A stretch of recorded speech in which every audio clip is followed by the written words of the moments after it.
എനിക്കെപ്പോഴും ഓർമ്മയുള്ളത് ഈ മറന്നുപോ പൂമകളെ എന്നുള്ളത്. അപ്പോൾ അത് ലോയി സാർ പറഞ്ഞു ഓൾറെഡി ജയൻ്റെ ഒരു പാട്ടുണ്ട്, അതാണ് എനിക്ക് വേണ്ടത്. അപ്പം ഞാൻ പറഞ്ഞു അത് ഏത് സാർ? അത് കണ്ണുനട്ട് കാത്തിരുന്നിട്ടെന്നുള്ള പാട്ട് തന്നെ എനിക്ക് വേണം. അപ്പം ഞാൻ പറഞ്ഞു അത് ഒരുപാട് നമ്മൾ ഉപയോഗിച്ച് കഴിഞ്ഞാലേ.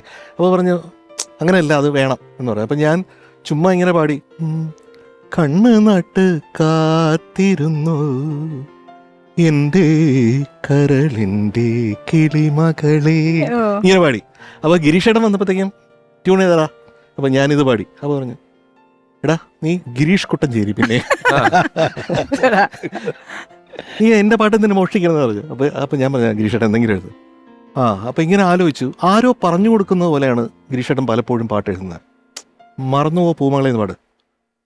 മറന്നുവോ പൂമകളെ എല്ലാം മറക്കുവാൻ നീ പഠിച്ചോ, അകലേക്ക് ഒഴുകുന്ന പുഴയാം നിന്നെ ഞാൻ മനസ്സിൽ തടഞ്ഞു വെച്ചു. പാട്. ഇങ്ങനെയാണ് ആരോ പറഞ്ഞു കൊടുത്ത പോലെ. അപ്പൊ അത് മനസ്സിൽ തടഞ്ഞു വച്ചു, അതുവരെ എത്തി. ചുമ്മാ വെറുതെ ചേർത്തോടാ, വെറുതെ അങ്ങനെയാണ്. വെറുതെ മറന്നുവോ പൂമകളെ. അപ്പൊ അതൊക്കെ വെറുതെ എന്ന് പറയുന്ന വാക്ക് പോലും വെറുതെ അല്ലാതെ ഉപയോഗിച്ചിട്ടുണ്ടെന്നുള്ളതാണ്.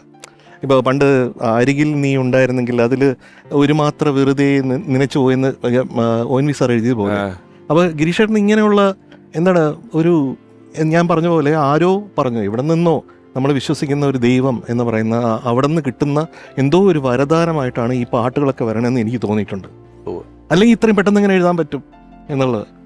അത് എഴുതാൻ പറ്റുകയും നമുക്ക് ഒരുപാട് ആലോചന ഇല്ലാതെ അത് ഫിക്സ് ചെയ്യാൻ പറ്റുകയും, അല്ലെങ്കിൽ രണ്ടാമത് ആലോചിക്കുമ്പം വേണ്ട ആദ്യത്തെ തന്നെ മതി എന്ന് പറയുന്ന അവസ്ഥയിലേക്ക്. അത് സംഗീതമായിട്ടുള്ള ബന്ധം പാട്ടുകാരനും കൂടി ആയതുകൊണ്ട് അല്ലേ കമൽ സാർ? അതിൻ്റെ അകത്ത് ഒരു കാര്യം പറഞ്ഞു വന്നപ്പോഴേ ഗിരീഷ് എന്നോട് തന്നെ പലപ്പോഴും പറഞ്ഞൊരു കാര്യമുണ്ട്.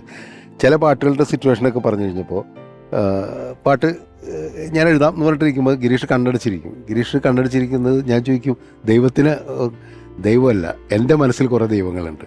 അതൊന്ന് വയലാറ്, ഭാസ്കര മാഷ്, അങ്ങനെയൊക്കെയാണ്. അപ്പോൾ ഒരു സിറ്റുവേഷൻ പറയുമ്പോൾ ഞാൻ വയലാറിനെ ഓർക്കും.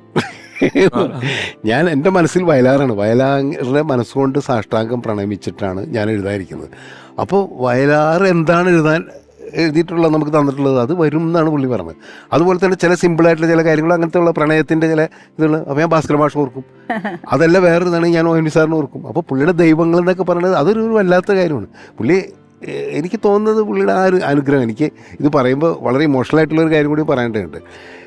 ഇടക്കാലത്ത് ഗിരീഷിന് അസുഖങ്ങളൊക്കെ വന്ന സമയത്ത് എപ്പോഴും പറയുന്നൊരു കാര്യം ഉണ്ടായിരുന്നു.